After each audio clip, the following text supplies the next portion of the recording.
Hello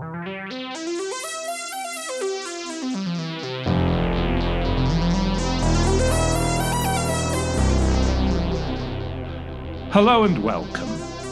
You are listening to an informed take on current events brought to you by law students and staff of Queen's University Belfast.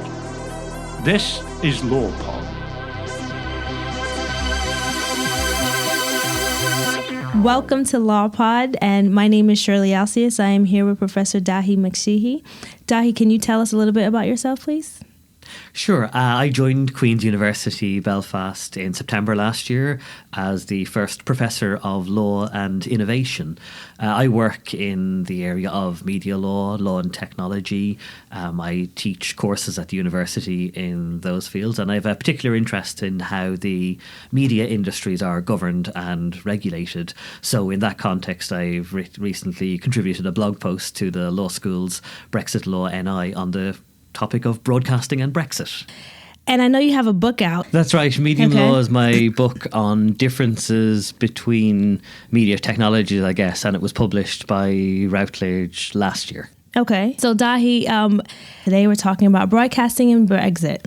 One of the things we're talking about, the importance of broadcasting in the UK. You spoke on your blog about the country of origin principle. Can you give us a little bit more explanation about what that is? Sure. The country of origin principle, it's not unique to broadcasting law, but it's a very important part of it. It's a European Union idea that where a particular service provider is regulated in one of the member states of the European Union, that in effect, and with some small exceptions, gives it access to operate in all the other states of the Union without going through a separate regulatory system in each of those states. So, for example, if a television station is established in the UK and regulated by the broadcasting regulator here, Ofcom, then that will suffice for its operations in all the other states of the European Union. You have Ofcom who regulates everyone in the UK, and I believe there's about 1,200 plus stations that are broadcasting stations operating outside in the UK right now?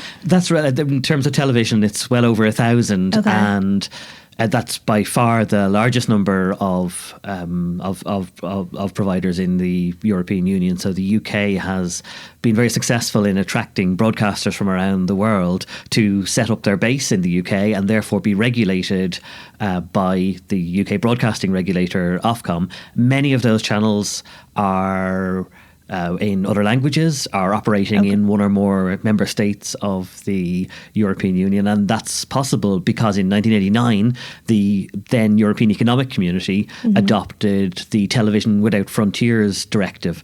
And the idea of that directive was to create a single market in broadcasting. So you would have television stations set up in all states of what is now the Union, and they would be able to compete. And they'd be able to compete on a level playing field.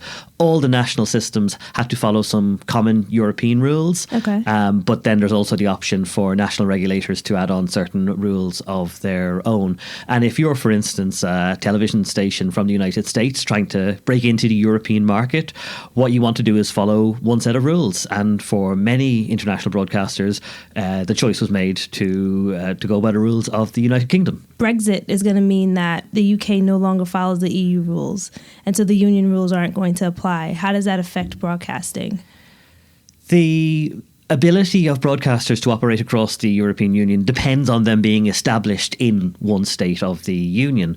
So if, for instance, a broadcaster is established in Canada and has no business presence in the European Union, then at least in theory it would have to go through the regulatory system of each member state of the European Union. Because although, for instance, the legal system of France can't block access from a UK established broadcaster at the moment, after Brexit, and if there's no agreement for continued cooperation in the broadcasting area, then a UK established broadcaster could face quite a number of regulatory hurdles. And then it would have a choice. Would it stay established in the UK and possibly have to adapt its programming for each of the different regulatory systems across the European Union? Or instead, would it move to a member state that continues to be in the European Union and therefore continue to benefit from the country of origin principle? So what do you think is more possible? Are they going to try to stay within the UK and the UK is going to try to expand that? Or do you think it's going to move to an EU member state? It depends on whether the UK and the European Union are able to come to some form of agreement on this. For many broadcasters, they've been established in the UK since the Television Without Frontiers Directive, which is nearly 30 years ago. They've got facilities, they've got staff, they've got offices. They've also benefited, in some cases, from a fairly light regulatory system in the UK. So, for instance, many of the commercial broadcasters operating in Scandinavia have been established in the UK since they came on the air. So it would be a very major change. And it could be to their detriment, because moving, for instance, to Sweden or to Denmark could mean having to comply with tighter rules around content or advertising and so on. So it would be a big change to make. From the point of view of the broadcasters, I think their preference would be that the UK would continue to participate in the European broadcasting system. That would be the easiest route. But we don't really have much to go on here. If we look, for instance, at trade law, broadcasting regulation tends not to be covered under trade law. Trade law has historically focused on trade in goods and to some extent services, but many international trade treaties exclude broadcasting. And that allows, for instance, the European Union to have its own approach to broadcasting regulation without giving unfettered access to, say, broadcasters from the United States. If the EU and the US had a free trade deal that included broadcasting, then US broadcasters wouldn't have to be established in the EU at all. They would simply have to follow US rules. And the EU has often resisted that in order, at the behest of many member states who want to protect national culture, linguistic diversity, and so on. So if the UK is to negotiate a position where broadcasters can continue to be established in the UK but still have access to European markets, that will be a tough negotiation, and it would be without precedent in the world of international trade law. Recently in the news, I think earlier this week or late last week, there was talks between Theresa May and about broadcasting. Broadcasting industry right now is about £1 billion industry, so it is sizable in what it brings into the economy. If there is an agreement, what kind of creative solutions do you think are going to help bring that agreement to pass to stay in the UK? The short answer is we don't know yet. The longer answer is that the legal text that's being worked out at the moment between the European Union and the United Kingdom does not yet have specific provisions in relation to broadcasting. So what you've rightly identified there is the Prime Minister's political commitment to negotiate something in respect of broadcasting. This was seen by many in the industry as considerably overdue. There had been reports by parliamentary committees, by lobby groups and so on, ever since Brexit, pointing out that this would be a significant issue, perhaps to the same scale as the position of the financial services industry, which similarly has quite a number of international operators based in the city of London. Now, what we are seeing being negotiated at the moment relates to the UK's more general trading relationship with the European Union. From what the Prime Minister has recently said, we would expect that a later phase of negotiations might well try and add some specific clauses in relation to broadcasting.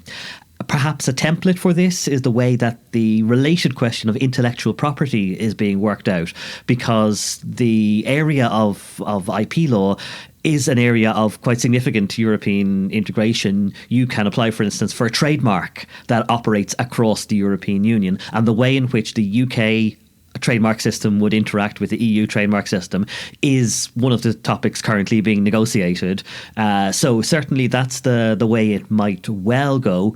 The difficulty the UK might face is whether it would have to continue with those areas of common European rules in the broadcasting sector, because if it was willing to do so, then it might well meet with the support of the European Union.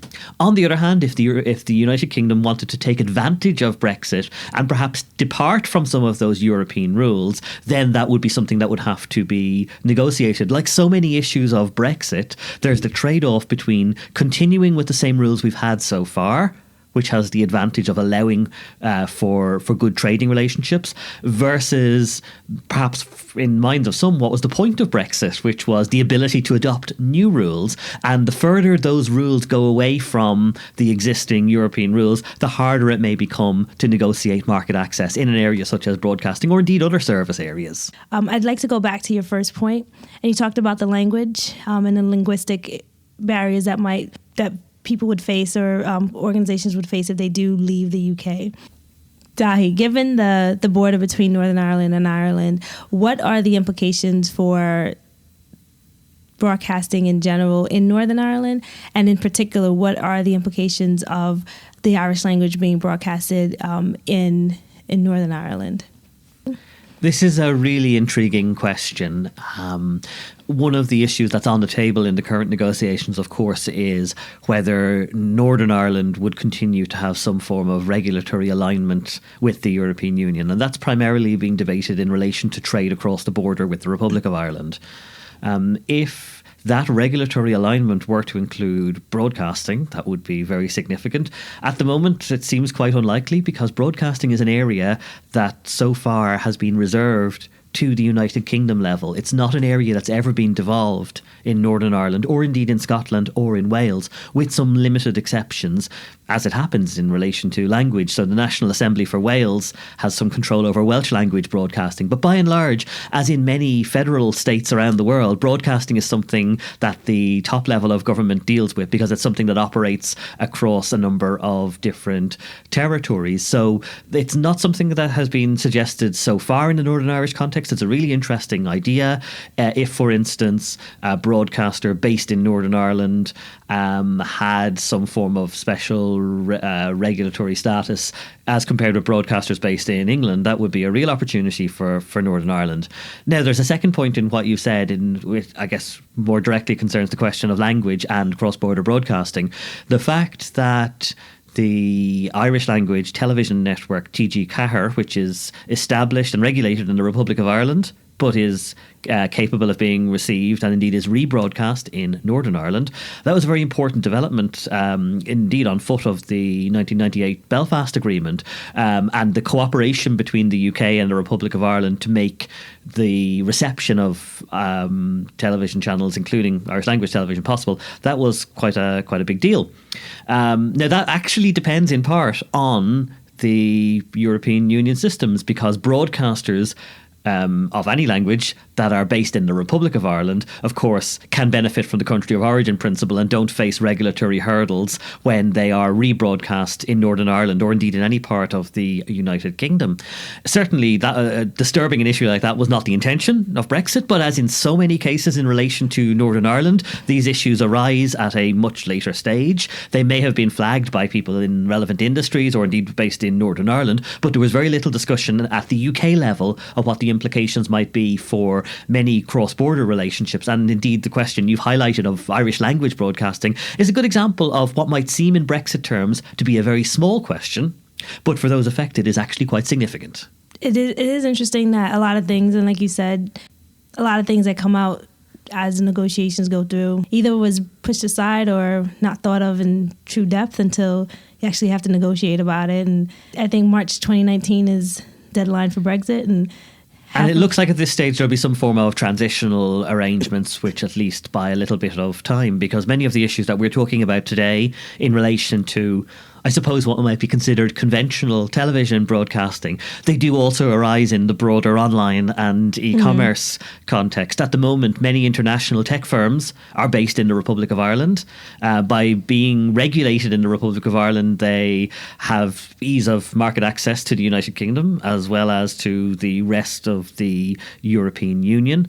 It would be quite difficult for some of those firms to sustain that if there's major legal divergence. They might choose to open offices in Northern Ireland, which would be to the advantage, I guess, of the Northern Irish economy, or they may double down on their presence in the Republic of Ireland, because the Republic of Ireland being a state with an English-speaking population, clear membership of the European Union and no intention of changing. So actually, in terms of competition for international investment in the tech sector, there may be very clear reasons why Dublin rather than Belfast is the preferred base. And you think that's going to be the same with broadcasting as well?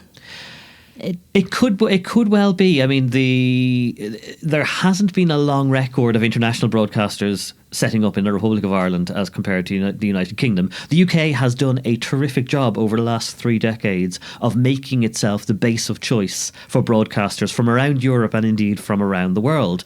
The Republic of Ireland has never really gone out and sought to recruit broadcasters. There are some initial indications that broadcasters are investigating the options of moving to Dublin or to Amsterdam, which is a major centre for broadcasting industry and again has access to international markets, English-speaking talent and so forth.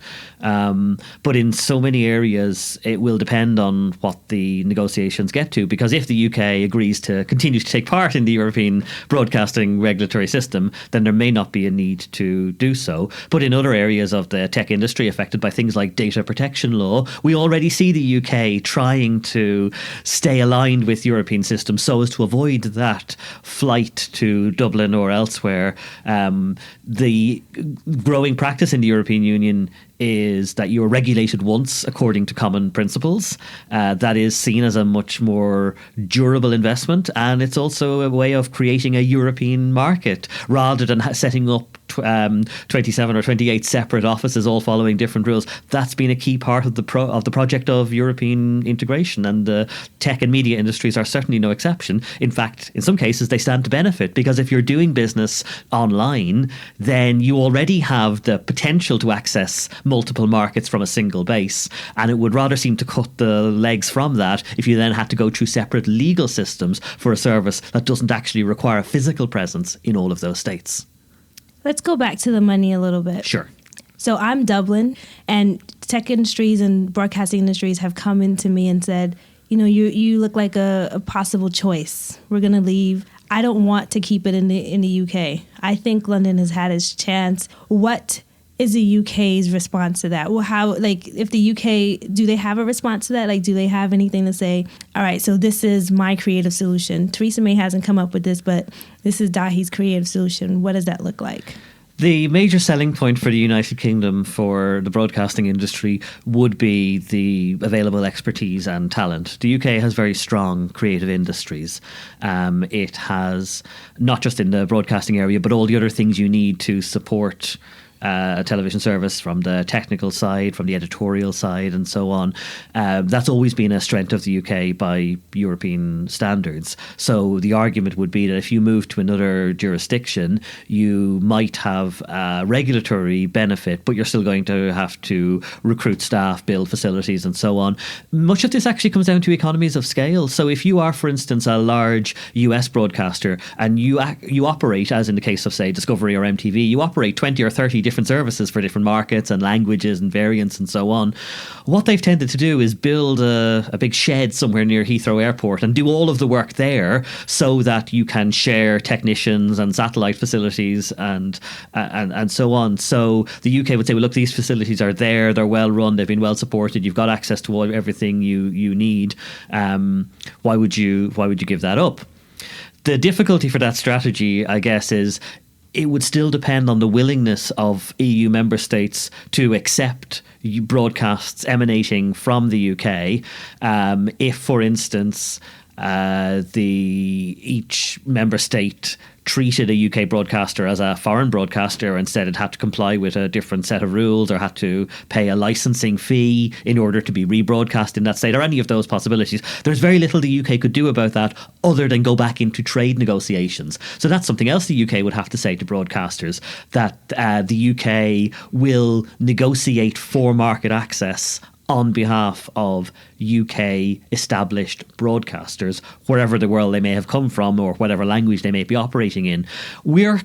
To some extent, we're already seeing that in the financial services industry. The UK government is making a clear pitch to international banks that it will take their interests seriously when it comes to those negotiations. And that's why Theresa May's reference to broadcasting, a very rare prime ministerial reference to this industry, was significant, because in my view it was intended to send that signal to broadcasters that were considering their options that it may not be necessary to do so, because in the transition period, the UK would negotiate a settlement that would allow for continued market access. I think that reference in her speech was a very deliberate signal to say that the what might be the panicked answer, which is moving to Ireland or Netherlands or elsewhere, might not be necessary, because the UK government would stand up for broadcasters perhaps in a way that other governments would not. And do you think this will happen in soon or in a very distant future? I'd be very surprised if it happened soon. It's clearly an issue that has taken on a certain degree of importance, but it is still niche. It's not something that's particularly well known. Most UK television viewers would have no idea that the Swedish broadcasting industry is, in a legal sense, established in the United Kingdom. We might think that we have hundreds of channels accessible on a satellite or cable platform, but many of the services that are regulated in the UK, you're never even going to see them on your television. So I think the scale of the problem isn't as well understood as perhaps some of the more obvious issues in agriculture or medicine, where those trading relationships are understood by the public at large. The broadcasting issue, important as I might make it out to be, is still something that has not really got into wide public consciousness at this stage. So it would be very surprising if it was resolved quickly. I think it's on the agenda, but I think it might still be a wee bit down the agenda. You mentioned a few times about some trade agreements that are in place. You've mentioned, global agreements, not just within the EU, but different countries coming in and doing trade agreements. And if Theresa May is putting some importance to it now, how do you think the trade agreements should start to look? There's a lot of division at the international level over how to deal with broadcasting and, I guess, wider cultural issues under international trade law. For instance, the relationship between Canada and the United States in trading terms has had broadcasting as one of the most contentious areas. And it has led, for instance, to the Canadian government being very vocal on the international stage that trade agreements should not be used as a way of removing national level protections in relation to cultural industries, or indeed to bilingual and multilingual policies. If you are, for instance, the Canadian government, the idea of unfettered access from US media industries is a significant threat to Canadian culture, but also to the way in which English and French are given legal status in Canada. And those relationships recur around the world. Even in the post-war trade agreement, the French government was very vocal in ensuring that quotas for cinema works were protected in what was becoming the post-war trade system, because even at that point, the concern that free trade meant Hollywood would have the market all over the world, and that nation states could do nothing about that. That was so clear even at that stage, and it has meant that in successive rounds of international trade negotiations, there is either some form of cultural exception clause that says this agreement does not prohibit the protection of culture, or the way in which the agreement is defined steps away from those regulatory issues and focuses, for instance, on authors' rights, as in the case of intellectual property. There's been some really interesting work in this area. One of the UN specialised agencies, UNESCO, drew up a convention on cultural diversity about 10 years ago. The United States was very critical of it because it was seen as something that maybe went against the grain of liberalisation of trade, but many states, both from the so-called developed and developing worlds, made common cause around the importance of putting culture on the table, at least in international law. So the way in which you reconcile UNESCO's work on culture, the World Trade Organization's work, that's still being worked out at an international level, and it's into that mix that the UK's objectives in relation to broadcasting law would go. So Daithí, finally, what are the implications for the consumer with broadcasting and Brexit? The consumer is really affected by this, because if you have a complaint about broadcasting standards, or even to some extent advertising on a broadcaster, you need to go to the regulator of that television channel. So that would be, for many broadcasters across Europe, that would be Ofcom here in the UK. And any changes to that would affect the options available, or the remedies available to consumers, in the same way that data protection law and other areas of European law depend so much on where a company is established and the regulator of that country. So there could be big changes ahead for consumers and for consumer protection in media and related technological areas. Well, there you have it, ladies and gentlemen. I think we're more knowledgeable about the impact on broadcasting and Brexit. Thank you, Daithí, for coming on the show today. And again, your book is called Medium Law. And where can people access the book? Unfortunately, in the nature of academic publishing, it's a very expensive hardback, but there is an ebook available on all the standard ebook platforms. Okay. And I hope people who are interested in the field or who might become interested in the field would enjoy reading it. And your blog again, can you just tell people a little bit more about that and just to know where they can access it if they are interested in the topic? Yes, they can see it on the Brexit Law NI blog or on my own blog, which is lexferenda.com. We'll put the link in the show notes. Okay, great. Thank you, Daithí. All right. You have been listening to Law Pod, an informed take on current events brought to you by the students and staff at Queen's University Belfast. This episode was produced by Sherlly, Emily Lowe, Rebecca Corbett, Emma McMillan, and Richard Somerville. Our theme music is by Colonel Chocolate and the Justice Triangle. Law Pod is funded by the Queen's Law School and Queen's Annual Fund. Thanks to Daithí Mac Síthigh for being our guest today. You can follow us on social media. We are on Facebook and Twitter at QUB Law Pod. For more information, you can also visit our website, lawpod.org, and please have a look in the show notes for more information about the topics covered today. You can find us on iTunes or anywhere else that you get your podcast. Thanks for listening. I'm Sherlly, and you've been listening to Law Pod.